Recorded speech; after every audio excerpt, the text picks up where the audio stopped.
Mike go through practice today? Yeah, and we didn't do a ton. Just got guys moving, walked through a lot of their stuff. Us defensively, us offensively, reacting to what we saw in game two. But yeah, Mike was a participant. What's kind of the optimism of him being able to go tomorrow? He was talking about how it's just sort of an unfamiliar pain for him. So. Yeah, I'm very optimistic because Mike's one that I don't think he gets enough credit for how tough he is, what he's played through over these years. So his pain threshold is something that people don't understand and don't get, that he deals with all year long. So do I know if Mike's going to play? No. But I do know if Mike can play, he will. So trust Mike. How did you like the way he bounced back in game two?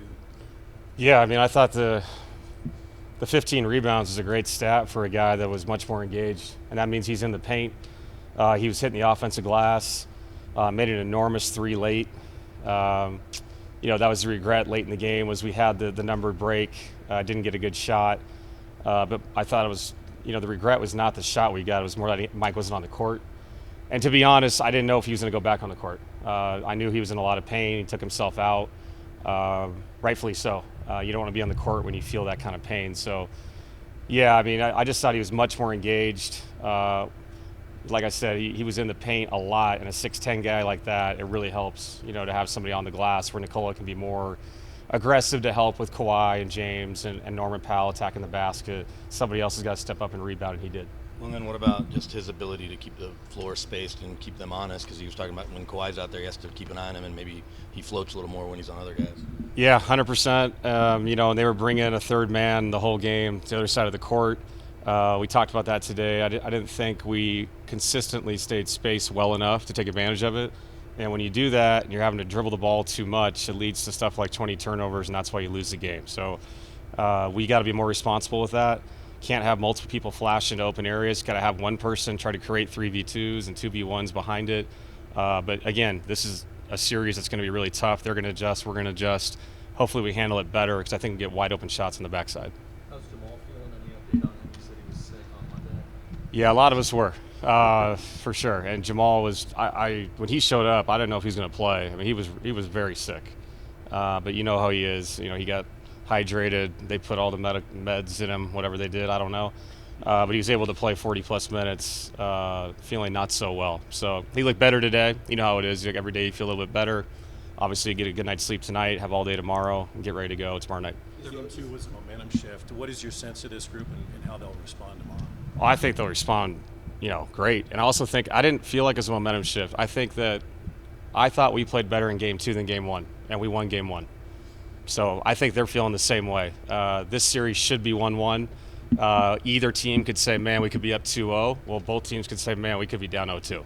So it's that kind of series.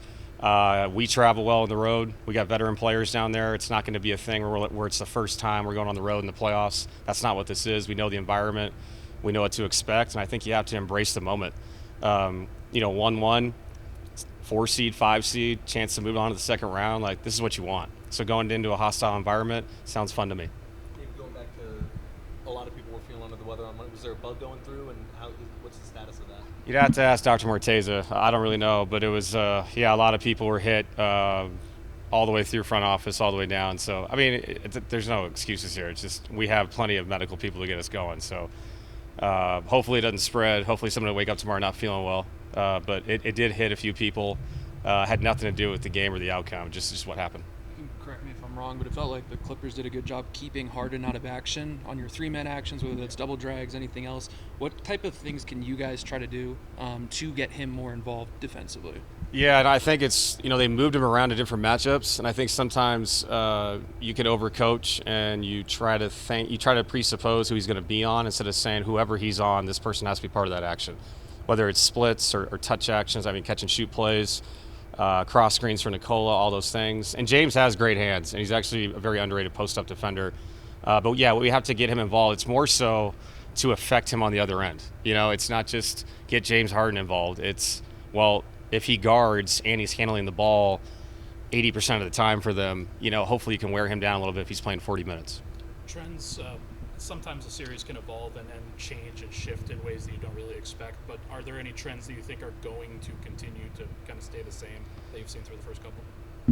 I just think we're both going to adjust and do a lot of different stuff throughout. I thought we did some things that were effective last game that we probably should have gone back to more, but they only had 105 points. And so there's that weird, do we do something different out of a timeout, and then you get Bogdanovich going because you did it. Now he makes a shot, he sees it go through, and now he impacts a game or the series or whatever it may be. So it's a fine line between I think we're doing a really good job, but also you can't give them the same look all the time. So same thing tomorrow. I know they'll do different things. We will too. We like the results of some of the stuff we did as far as the cross matching and other alignments we put out there. But it's just like your question about James Harden. It's going to change tomorrow again, and they're going to hide him in different ways, and they're going to show us different looks, and Nicole is going to see different things. So the trend for me has been the randomness, and the major trend in this series has been the physicality and playing through that. And game 1 they turn it over, we win. Game 2 we turn it over, they win. Late in the game too. So got to take care of it and give ourselves a chance to win down there. Yeah, you mentioned hostile crowd, and I asked Peyton as a SoCal kid, with it being really a Lakers town. Yeah. Them having their own building, did you notice a difference with the Clippers now? And obviously it's an amazing building, but in their own space, because you've gone there forever when it's been the Lakers building. Yeah, 2 things stood out to me. One, they have the crowd at the end towards our bench that it's like a high school crowd, which is actually really cool. And the other thing is they pump sound in that place. That place is so loud. It reminds me of Phoenix. We lost there a couple years ago in the second round, where you couldn't even hear each other talk to each other, at the timeouts with coaches. So that building is it's very loud, whether the crowd is cheering or not. So we have to be prepared for that. It is an amazing place, by the way. I'd love to go see a concert there. It's absolutely crazy. But no, we're excited to go down there and play.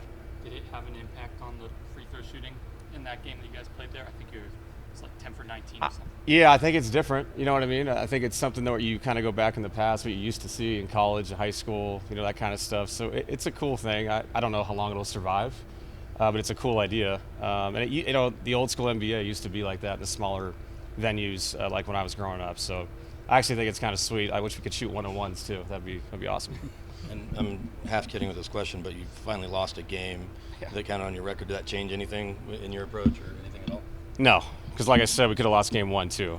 This is about the process of figuring out how to win 4 games. It's not about records and all that stuff. It's just about the first to 4. I'm part of a group of people trying to win 4 games. That's all I think about. In the event Mike isn't able to go or is limited at all, what are some things Peyton can do to kind of help, fill the void or make his minutes successful? Yeah, I mean, he can provide defensive, versatility. It allows us to hide other people that are important to us offensively. It allows us to do more things out of timeouts, hitting people, cross-matching, all those kind of things. He has the ability to do that. I thought he had some good possessions on Kawhi. The one shot he made on Pate was a really tough shot. A lot of his shots were. But no, Peyton provides that. And you know what? A lot of our guys provide different things. Russ provides a free safety. I thought Jalen was very steady. I probably could have put him back in the second half, a guy that can make a shot. So we can go a lot of different ways. We know that, and everybody's just got to be ready to go.